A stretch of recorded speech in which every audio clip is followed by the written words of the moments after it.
My name is Scott Konopasek, and today we're talking about email marketing and specifically the CAN Spam Act for JEGS Performance Auto Parts. And so today we'll be covering what is the CAN Spam Act, what requirements does the CAN Spam Act have. We'll talk also about the First Amendment and some concerns on both sides, both consumers and businesses.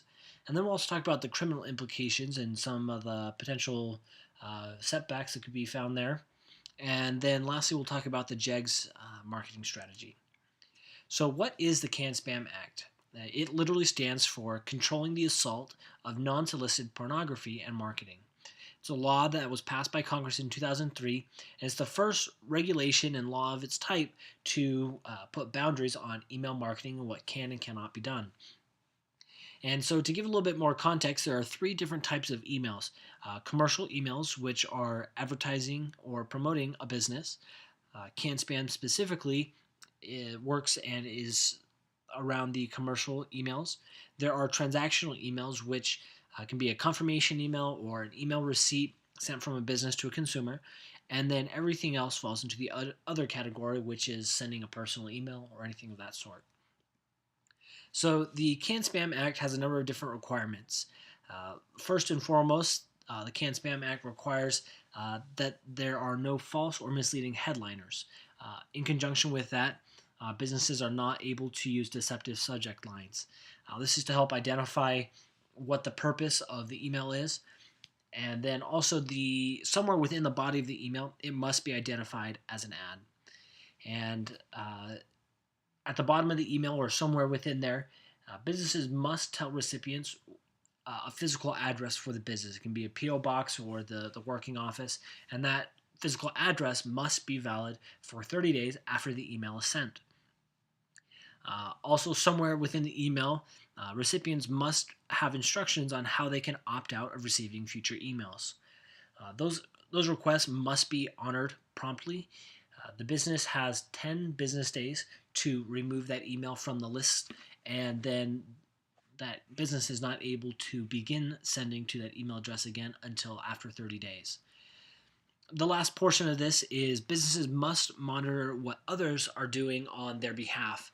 And this is so that if a third party company or an affiliate is doing any type of marketing for JEGS and the emails that are sent are not CAN spam compliant, that legal action and the penalties could fall back on JEGS. Moving on to the First Amendment, the Commission Against Unsolicited Emails said the First Amendment allows people the right to free speech, but it doesn't guarantee them the right to force others to hear their message. Obviously, this is written from a consumer's standpoint, and consumers don't want to be bombarded with unsolicited messages. However, the CAN Spam Act is on both sides, and there could be some potential concerns for marketers. And so the CAN Spam Act does not completely ban unsolicited emails, but it does impose a certain number of requirements. And the Center for Democracy and Technology says that the labeling of different emails for adult content, for example, the FTC mandates that anything with adult content be labeled sexually explicit within the email. So the Center for Democracy and Technology says that this labeling may be considered forced speech, and forced speech has been deemed unconstitutional in some instances. Um, I think that there's probably very little grounds to this, and there's probably little worry for JEGS. However, this is something that could potentially ruffle some feathers down the line. Some of the potential criminal implications, because the CAN Spam Act is a federal law, there are federal rules and penalties, and other laws have also added different regulations. So depending on where the email is being sent from, where the recipient is, there could be federal and state jurisdiction, and there could be penalties for both of those. The penalties currently can be up to 5 years in prison and up to $6 million in fines.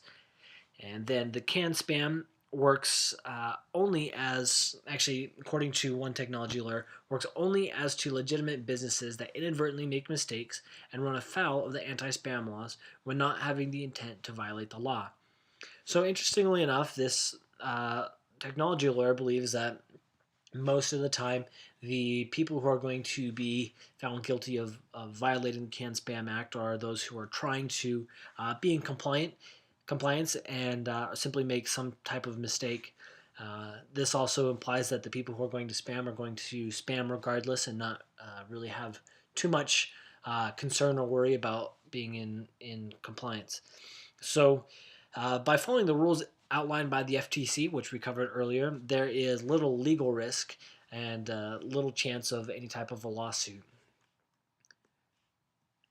The JEGS marketing strategy for this, of course, we want to make sure that we are CAN spam compliant in all aspects. And we're going to break things down into two different email campaigns, one for prospecting new customers and one for remarketing to current customers. So when possible, JEGS will use the email addresses submitted by users to JEGS. And this can come from the online forms, the catalog requests, and promotions and event marketing. Lists may be purchased, however, the partner must be verified CAN spam compliant. The last thing we want to do is partner with someone who is violating things left and right, and then later that liability fall back on us. A couple of other considerations. The frequency and content of emails will be determined based on customer interaction rates, and this includes everything from A/B testing headlines and titles to dynamic creative and pulling in different information based on previous purchases or behaviors. Uh, then all emails will be approved by CAN-SPAM lawyer before sending the emails to the customers, and the lawyer will check and verify that all of the T's are crossed, the I's are dotted to make sure everything's in compliance. And then an additional step that we'll take to avoid potential lawsuits is within all emails, we will have an option to submit a complaint directly to JEGS and uh, funnel the complaint to JEGS instead of that customer pursuing any type of legal action. The hope is that any vehement complaints or problems will be sent directly to JEGS and some type of resolution can be found before it escalates to a legal situation. Thank you.